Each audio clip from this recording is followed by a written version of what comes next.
Hello, I'm HG Tudor and welcome to the 100,000 subscriber interviews, a series of short interviews with people who have harnessed my work and seized the power. My guest is ready, so let's find out more about her. First of all, what's your name and where are you from? Hi, my name's Ella, and I live in the Toronto area in Canada. Pleasure to have you here. Ella, let's get straight into the body of our questions. Number one, how did you find my work? I was searching everything on narcissism that I could, based on something a friend had told me, and I'd gone all around the net and then ended up on YouTube because I do prefer to watch videos than to get into a book or something. And it wasn't long before I found your stuff. And then, of course, I thought that I'd hit gold and was sharing it with a friend of mine who then said, "Oh, yeah, I've got him on my podcast next week." So here I was. I thought that I'd found you, but apparently, thousands of other people had too. Yeah. Well, exclusivity would be a lovely thing, but Right. I have to spread myself to others. Okay, thank you. Question two. Explain briefly the narcissist situation that brought you to my work. Well, I suppose there should be a lineup. I think where I was at was I had been in probably three long-term relationships, one right after the other, that had very strong narcissistic traits. And then my mother, my grandmother, and my entire family dynamic. And I had also just gotten out of two different business dealings. And I was pretty terrified that the narcissist was me because there's no way that someone could have this many dealings. So, that's what brought me to the work itself, was like something's not right that I keep having these things happen. And it was more of instead of trying to figure out what was wrong with other people, it was like, why do I keep doing this? And your work just seemed to be so honest. Okay. Question three, Ella. How was that situation affecting you? So it's been about a year since I reached out to you. And I don't know if you remember, but because we were dealing mostly through the narc detector, the empath trait detector, and all that stuff. So it was mostly written. But at the Yes. time, I was dealing with chronic pain. I have I have multiple autoimmune issues, and I was a hot mess. I was shaking. I was startled easily. I was depressed. I was anxious. I was crying all the time, and I was really I felt like I was going crazy, and I would be talking to friends about it, but I was ruminating over those particular relationships over and over and over. And it would seem like if I got into a new one, it would just be the new thing I would ruminate. So it was taking over my entire life, and I couldn't function because it was just obsessive all the time. I was really unhealthy. Indeed, and some of the things that you mentioned there are common in what many of my clients talk about when I first engage with them. Thank you for sharing that. Question four, which of my books have you read? When I knew this was going to be a question, I thought, how the heck am I going to remember? So I had to go back in, and it must have been at least a dozen so far, if not more. But Fuel, Manipulated, Devil's Toolkit, and Chained are the ones that I remember the most. Yeah. So presumably going on to the next question, those are the ones that you found the most useful? Well, I found them all useful, but the most useful, I think, was Manipulated, but Chained. It really sticks out. And I think what sticks out most is in Chained, you speak about your sister and how, in many ways, had attempted to come into that narcissistic power and couldn't.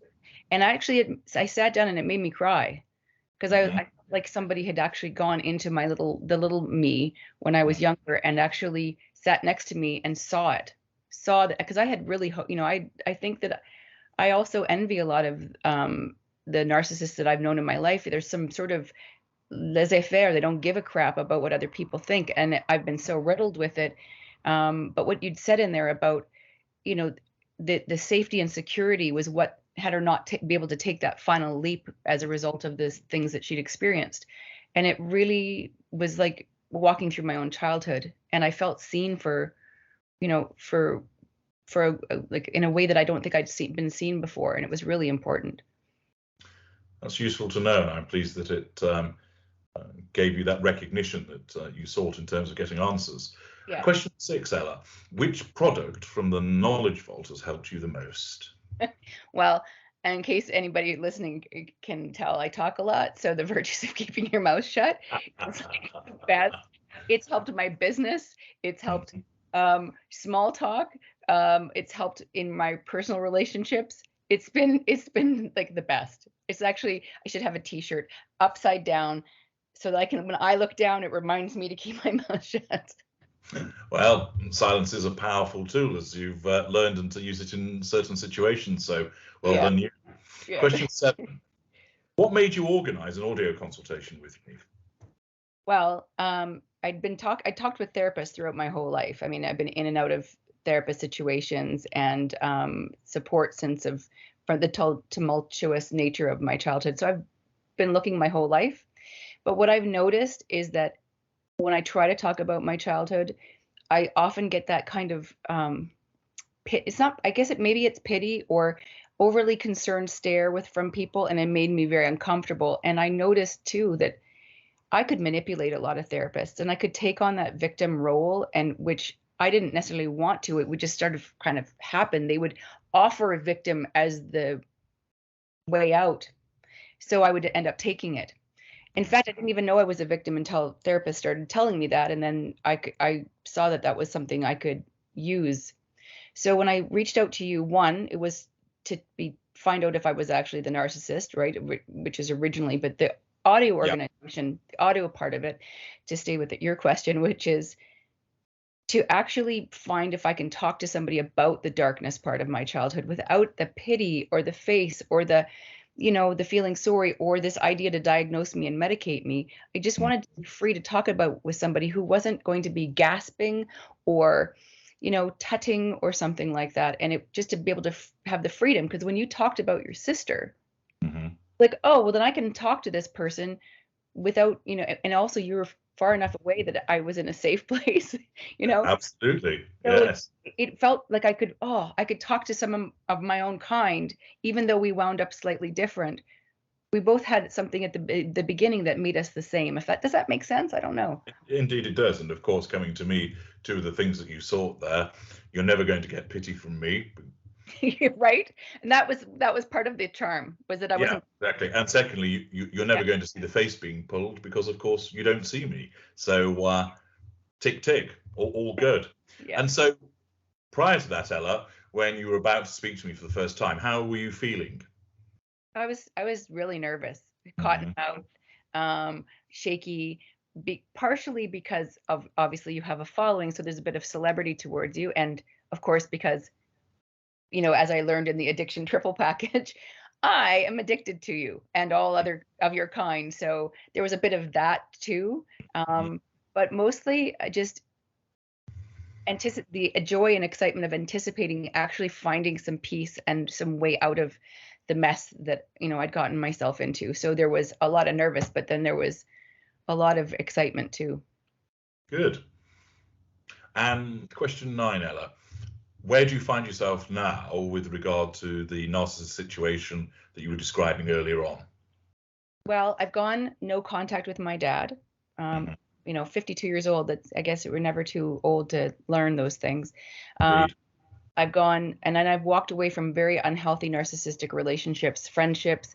I think I've gone no contact with 4 or 5 people in my life. And that's a very difficult thing to do. I mean, especially with, my codependency stuff and all those other empathic traits, it felt like I was horrible.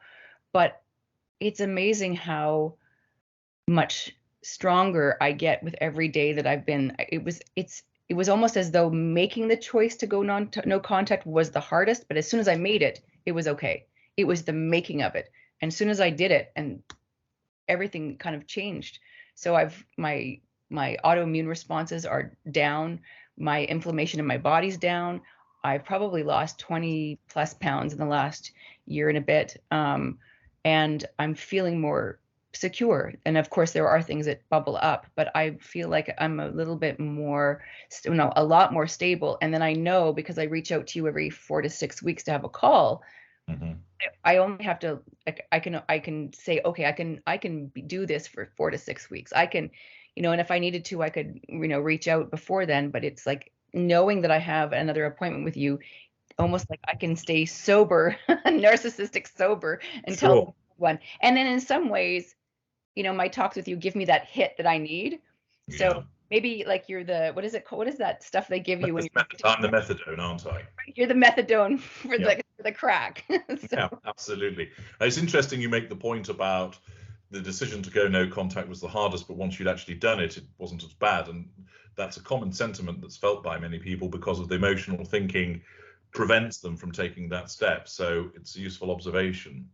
oh, that's Question good. 10. What part of my work has helped you the most and why?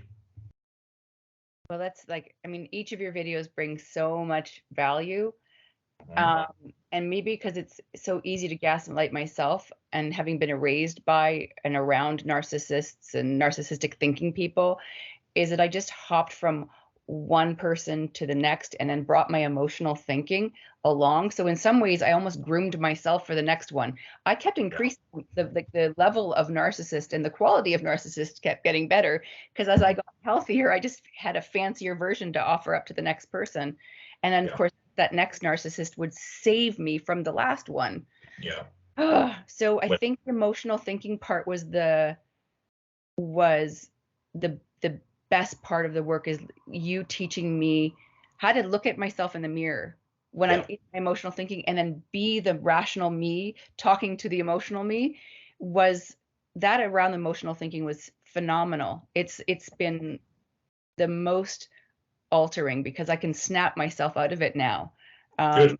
But I really thought that it's really weird though, HD, and maybe this is normal, because when I speak to myself and or to anybody else very clearly and logically and get out of my emotional thinking, I feel like I'm a narcissist. It feels cold, it feels Yeah.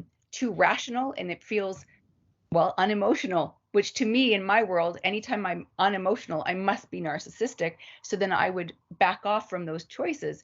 So Mhm. but it's been the most helpful, is that learning how to talk to myself and talk myself out of it. Interesting. Thank you. Question 11. What would you like to learn more about? What I'd like to learn more about, well, I think I'd like to learn more about embodying the healthy aspects of narcissism, because I think we're like in this whole world of everybody's a narcissist kind of thing all over social media and everything, is that without narcissism, nobody would get up. I mean, we do need it. It's an important part. So I think it would be for me to learn about how to have healthy narcissistic traits, because I Yeah. do have a lot of them. When we went through all of the um I was going to say diagnosis, but the school of empath and all of that stuff, Yeah. it was really comforting, actually, to know that, yeah, I do have those traits, but how do I embody them healthfully? And I think I'd also like to learn a little bit more, now that my memories of childhood are coming back. It's the relationship between my mother, my grandmother, and I, and how this whole dynamic, I think, at least in my childhood, came to be. Okay. Thank you for sharing that. And you've kind of touched on this in earlier answers, but question 12, do you identify as an empath? And if so, what's your school and cadre? Well, you identified me as an empath, and the school and cadre were, I guess I think you referred to them as a hybrid, because there's Yeah. almost equal parts of all of them within both the school and the cadre. So I Okay. think what you've referred to as in the first one was a hybrid, and the second one is a quad hybrid. Yeah. Okay. Thank you. And what was the second part of that question? Oh, do I identify it? Yeah, I Yeah. I do to a certain extent, but I kind of feel a little shy to do it. I might say it to my friends, but I don't walk around saying, "Hey, I'm an empath," because from what I've seen on social media, those ones that are saying, "Hey, I'm an empath," and then having videos are They just aren't. No, they're not. exactly. Yeah, Good. actually, the most HD, I will say that the more healthy I get, the less need I have to be trying to tell anybody about it. I feel almost more safe in my life, and the less need to reach out to people about this very subject, because I have you, but also I don't need that unhealthy attention for it. Good. Question 13, what do you think of narcissists now? Well, I have the answer that I want to say, well, I'm over them, but Mhm. I'm not. I'm addicted to them, and I think learning that from you has Mhm. really given me compassion for myself. But I've started, when on the occasional date, I've been able to see the narcissism, whether it's just strongly traded or an actual NPD person. I've been able to see it in advance. So I'm probably always going to be addicted to them. And Indeed. I probably could even be friends, I mean, and have a business relationship with them. I think it's just important that I never, ever, ever live with one again. Because I also learned that they're not all horrible people. I always thought that this movie idea with the twirling mustache and the evil human being, like the Tinder swindler, but some of Yeah. them are quite ordinary human beings, and some of them actually do some good, But Okay. yeah, I'm learning to be on my own. Good. Okay. And we've talked about obviously what you found the most useful aspects of my work, but what's your favorite aspect of the work that you've embraced? Well, I'm sure everybody will maybe have this answer, but my favorite aspect of my work, your work, is you. It's Hmm. I really enjoy your personality and your sense of humor and your straightforwardness. And so it's what you bring to every single one of your videos or your written work or any of that. And I think I really think that that's my favorite part. Plus that you will bring some celebrity into it, and that really helps me see it from a different perspective, because sometimes I'm trying to look so hard into my own life, it doesn't give me access. So when you're talking about someone else, I can look from over here. So I really enjoy those, and they're entertaining. But yeah, Hmm. my favorite aspect of your work is you. Thank you very much. HG approves. Okay, question 15. Last one. What's your message to people listening, Ella? I think I don't even know how to answer that, but I'd say that it's one thing to come to you to learn about the person that or the people in our lives that are narcissistic or have narcissistic personality disorder. But I think the thing that's the most important is to discover our own darkness, right? Like, because when I can learn about when you showed me how I can, when I'm confronted or in a situation with a narcissistic person, how my own traits can come up, my vanity, my pride, the envy that can come up, and how those get distorted, or even how the opposite of my empathic traits get distorted. I think it's so important that, because I can see all over social media us pointing, my boyfriend, my girlfriend, my boss, but nobody ever, it's almost like, what is it when people say that they're reincarnated? They're always like a queen, but they're never the guy that's cleaning out the crap pile. Oh, exactly. They never come back as someone who collected the piss pots for a tanner, are they? I No, believe that's right. I think it's most important for us to figure out where we are, like, Mhm. as we reach out to you. I think it's really important, and we can discover all the parts of ourselves instead of walking around like we're perfect or we're horrible, that we can encompass the whole thing. I think that's probably where a lot of healing will come for people. Excellent. Well, Ella, thank you very much for sharing your observations and insights with me. Very interesting indeed. Thank you for Thank, talking to me. thank you.